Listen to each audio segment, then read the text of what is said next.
Just giving the old plants a watering here at Boyle's Garden Centre in Killorglin. Good afternoon, Alan Finn here with you for another garden show. And what a hot, melting week it has been. I'm sure your gardens were looking good before this week. Hopefully they're still looking all right. But if you need some tips on what you need to do to recover your garden, well then you're in the right place. The man who's going to answer all the questions is Ger. Let's go find him.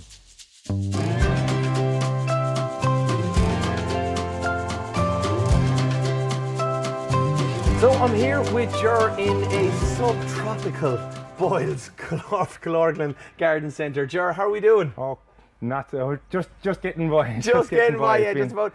You're fading away. It's like you're in a sauna or anything here. I'm lost a lot of weight this week.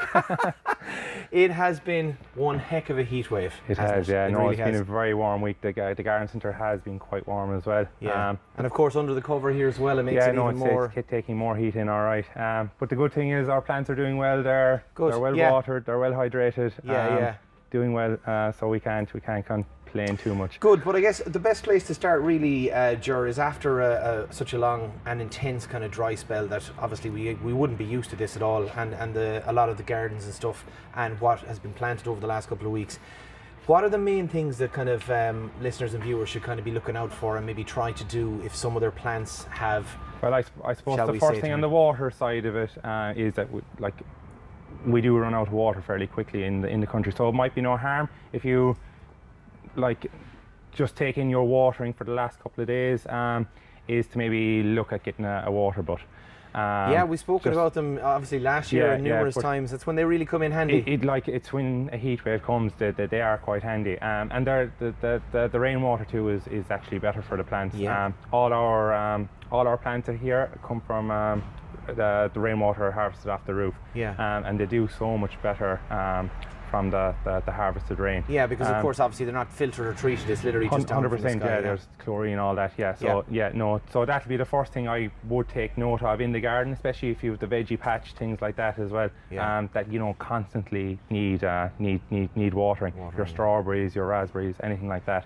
Yeah. And I suppose staying into your containers, your hanging baskets, and any pots you have, they all require a substantial amount of water as well. Especially the last week, they all need hydrating. Yeah. And I suppose then it's the recovery after the heat spell.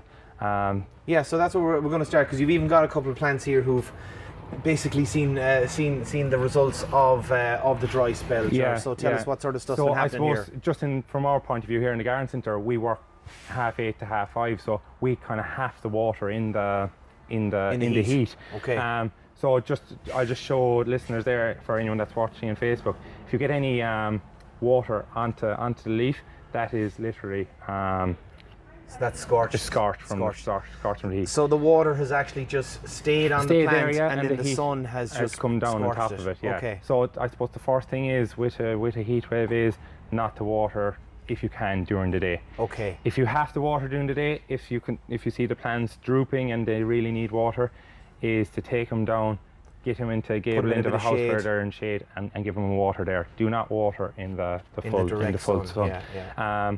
And that begonias are notorious for the likes of this. So our listeners on Radio Kerry, you can actually see the brown kind of tinges at the end of the leaf. Just at the end of the leaf. So literally, if you're watering and you're just going like that over all your plants, which a lot of people would do. Okay. No, it's not the. Now the motion you're giving is kind of like an arc. So you're arcing your hose and you're kind of spraying it as best you can around. And you're watering all the leaves and whatever. No, that's not. So that's not the way to do it. That's not the way to do it. So with a heat spell, or if you are watering in the sun, it's to get in under the plant and water into the roots. And it's for that exact reason, Ger, so that it doesn't stay on the leaves and it won't scorch. Yeah. Let's say if you were doing the likes of the boxes, let's say if you had a hotel or a B&B and you had one of these big ones outside the door and you literally go like that, you will see a little bit of browning come on it, and again that's from the heat. Okay. I suppose secondly then, just to revive your plants, is give them a good feed. All right. So if you have flowers, give them a good bit of tomato food. When I say a good bit now, just 2 cupfuls a watering can, and make sure they're watered beforehand. Okay. After that, then it's just to tidy up. Like this plant will recover. It will recover. It will recover. Yeah. So literally just take that leaf out, plant it out, and within a week to 2 weeks of feeding and watering, it'll be back. It'll be back, and it'll be in very, very good nick. And again, they'll flower, if you look after it, they'll flower up till October, November. And then also then as well, with any of the flowers that have kind of really dried out, deadhead. Deadhead. You know. Like if you do see a plant that's kind of, you think it's gone, give it a watering. You'll be surprised. They will revive. They're very resilient. Like I prefer to underwater than to have too much water, because they'll only rot inside in the boxes containers. Okay. The other thing then is deadheading. So secateurs or scissors for deadheading, or if you want to use your nail, and it's just literally just start pulling off all the. Now this one here was actually out the back of the garden centre. We just pulled it in today. Is to just give it just go that little bit straight harder. across. So he's literally getting. And what's that plant, Ger? This is a chrysanthemum. A chrysanthemum, and he's literally just kind of So shearing all of the flowers off the top. But all the flowers will be like, if you can. There's see loads there, of buds there's underneath. Loads of buds underneath. Yeah. Okay. So there's plenty on to come. If this gets a good feed, and with the heat that we're having, this will be back within. This will be flowering again within a week or 2. Okay, great. And you can be harsh as well. Just go right down to them buds. You can see there in this plant here alone. Geez, there's definitely 50, 60. There's loads good of buds. buds. So, good feed, and that'll be fine in a week or 2. And we've also got here up at the back, we've got a rose. Now you were telling me about this, that again the leaves have kind of look like they've dried out, and there's kind of a little kind of a fungus on them. So I suppose with a heat wave, roses actually do very, very well in warm weather. I think we've touched on it before. They do like dry. Very, very good weather. Yeah. But with the past week, we really haven't had a lot of wind, ventilation. Okay. So when you have a lot of roses clumped together, they do tend to get a little bit of mildew. So again, they don't like a whole pile of water. If you do think they're struggling, just give them a small amount. They don't need a whole pile. And again, green fly has been very prevalent as well because of the heat. So again, just go out, have a look at your roses, have a look for white fly, green fly, and your fungus. Okay. You might have a bit of black spot as well. And it's just to make up a little container there.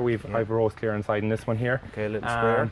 And again, just to give it a good spray. Again, not in the heat of the day. Of course, in the evening. You want to be doing it in the evening when the sun has gone and down. Even the evenings have been pretty hot though, George, as well too, haven't they? But still, but no, you want the sun to have gone down. To be kind of going so down. So literally, just give it a good spray and try to get a bit of spray there now myself now. Sorry, Helen. You're all right. And that should keep that in check then as well. Okay. And just to go through the rows as well and just give it a quick deadhead. Yeah. And again, you'll have flowers again. Would you need to get rid of some of those leaves though? Yes. Sure. So like you see the yellow one inside here, I won't take it off now because I'm after spraying it. See it. Yeah. Just take it in, or if you have any heavily kind of infested black spot on it, get the secateurs and whip them out. Okay. And I suppose we'll be moving on to it there in a second. If you are going through kind of fungus and black spot like that, just maybe have the jug and with water, washing up liquid. And just give it a good wash. To wash as you go, because you don't want it basically transferring the fungus and stuff. So I have a little bucket with a bit of washing up liquid. And that's it, simple. A quick wash, drop of washing up liquid. And just dry it off afterwards. Brilliant. And I suppose while you're doing your tools like that, just check that they're not squeaky. Give them a spray of WD-40 if they're excellent. If they're squeaking. Okay, so hopefully that'll save a lot of people with their plants and any worries they might have after this dry spell. They'll be what we've noticed as well, a lot of people are talking about whitefly and hanging baskets. Again, just take them down, give them a good head, give them a good feed, and just give them a quick spray as well, and put them up an hour or 2 later, and they should get a good revival out of that. That one about the arc, I'm an awful devil for that. Instead of actually getting down to the core, it makes perfect sense. I like driving around the county the last couple of, I have seen a few people, especially in towns, and they waving it, and I'm like, should I stop and tell them? But it's true, you see it over in America as well too, when they have those sprinkler systems, that just kind of come on. They're fine in the mornings, fine in the evenings, but not during the day. Okay. Right, so we're going to move on now to some topiary plants that you have here, some boxes. Yeah, so we're coming to that time of the year where they would want a little haircut, a bit of a trimming, just to keep them in check. the longer you leave it, the more susceptible they are going to be to frost in the later on in the year. Okay. So kind of July, August is a good month to be getting on and doing it. If you leave it till kind of early September to do it, it's going to drive on a little bit of growth afterwards, and that's then if we do get an early frost, we'll kind of protect them. It won't, like they're too young, they just won't survive it, they'll brown off. Oh, okay, right, it won't kill the plant, but it just won't look right for a while. Yeah. So again, with the likes of the hand shears and things like that, especially if you're doing boxes, is to clean your tools. Okay. Have to clean your tools, give them a good wash down. Or if you're getting professionals in, just to maybe ask them, listen, will you wash down your tools, just in case they're working with other boxes plants. Yeah. Because there's a boxes blight out there. I remember we talked about it last year, and it can be quite prevalent. If it gets into your garden, that's it. Like you are going to finish them. And like they're such a statement piece in a garden. It is crucial to look after. It'd be a shame for anything to happen. So make sure you give them a good wash. Again, I've just washed this before we started into a bucket of water, and just spin that 2 or 3 minutes. It'll make a big difference down the line. Like if you have 20 meters, 30 meters of boxes, it's going to be longer to put. It's going to be more time to pull them out in the long distance. You know. Yeah. Give them that 2 minutes just to clean your tools. Just to clean the tools, absolutely. Okay, so so the new growth is there. It's obviously a little light greener than the actual majority of the plants. That's how you recognise it. Yeah, so you can see there it is quite like there's a couple of centimeters there. Again, when you're pruning it, especially the round and the pyramids, it's different if you're pruning a straight hedge. You're going to go straight like this to get your angle. So with the boxes, just turn the hand shears upside down. Yeah. And that will go with the flow. So it gives you a nice little angle, really, Ger. It does, yeah. And you can go with the plant then, if I went straight, I'm not really going to get the flow of the plant. Yeah. So turn it up and we'll get a nice little flow. So how are your sculpting skills? Are they pretty good now? I like to think I'm fairly handy at it. But again, it's not imperative for people at home. Like no, it's literally just to trim everything back. Yeah, like if you're not comfortable with the likes of this, it's just to get a scissors and just take a little bit and keep going until you think you've got the shape of the plant. But you can see there, I've rounded it. If I was to do this side now, I'd go to the other side, but I'll just turn the plant around there now. Yeah. And we'll just get the top of it there. But again, you just want to keep a nice shape to it. Yeah. And that kind of protects it as well, Ger, because it keeps it nice and thick. And will that kind of prevent anything from really getting in and doing damage to the plant? Yeah, well, there is another little issue with the boxes that's coming out of England, is the caterpillar moth. And he's doing substantial damage now in the UK. We really haven't, to be honest, I don't think I've ever seen it in this country. Yeah. But when you are pruning, it's just to have a look for a caterpillar moth. Would they be inside? He'd be inside the leaf, and he'd be in a curled up position. Curled up leaf. Okay. But you will see him doing the damage because he will shred it very, very quickly. Okay, right. But again, it's not prevalent here. But again, it's just something to watch out for.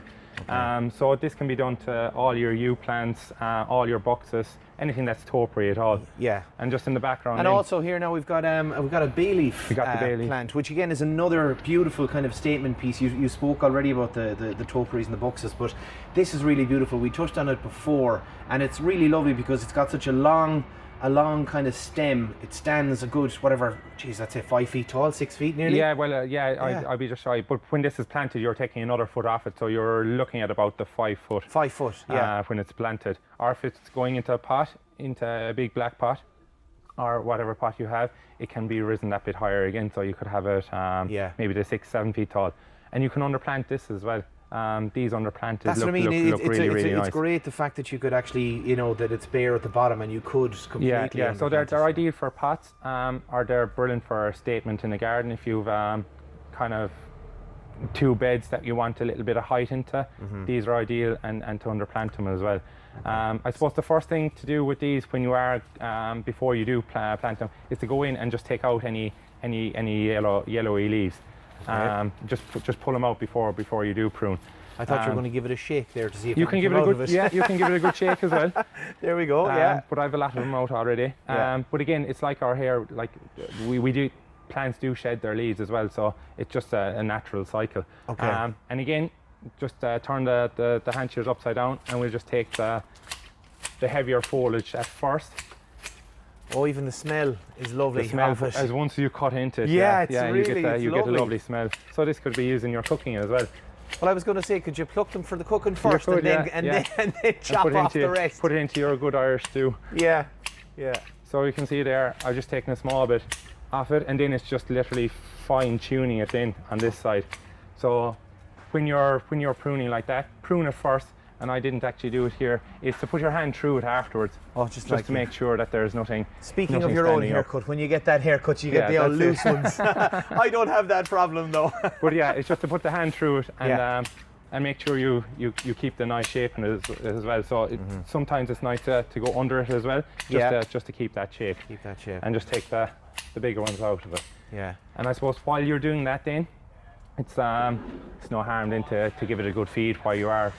And is that over here now where we have our sequestered iron? So that's the sequestered iron, yeah. Okay. So we have the sequestered iron here. We have a nice. We have a 10-litre watering can. 10-litre watering can. You're telling me 2 cupfuls. 2 capfuls. 2 capfuls. Sorry, not cup. Jesus. Yeah. Cap, no, with the plants will be definitely dead after the cupfuls. An overdose, so they would. And give it a good shake there now, Alan. Oh, right. Okay. Just to mix it all together. Okay. Usually we put the capful in first. And then you think, yeah. And then just here, and just give it a good drowning. So a good drowning. So we're going into the base of the plant. Into the base of the plant and tell give me it a if good I'm doing this wrong, Ger. Yeah, no, you're fine.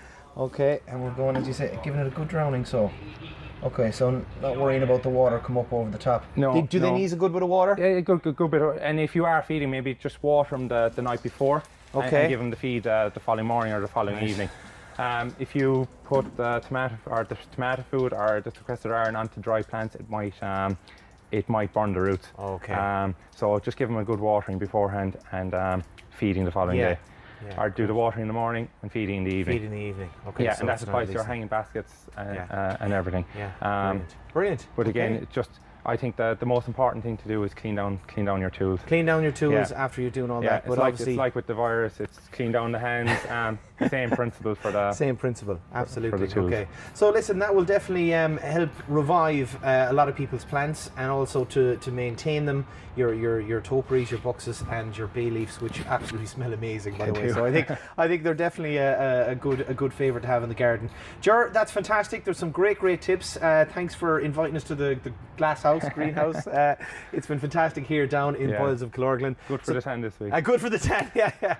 All right, so that is pretty much our lot for this week. Remember, if you have any questions, do leave a comment underneath the video on the Facebook page, and we also have it on YouTube and on our Radio Kerry website as well. So that's it from myself and Ger here in Boyles of Kilorglin. Until next week, happy gardening.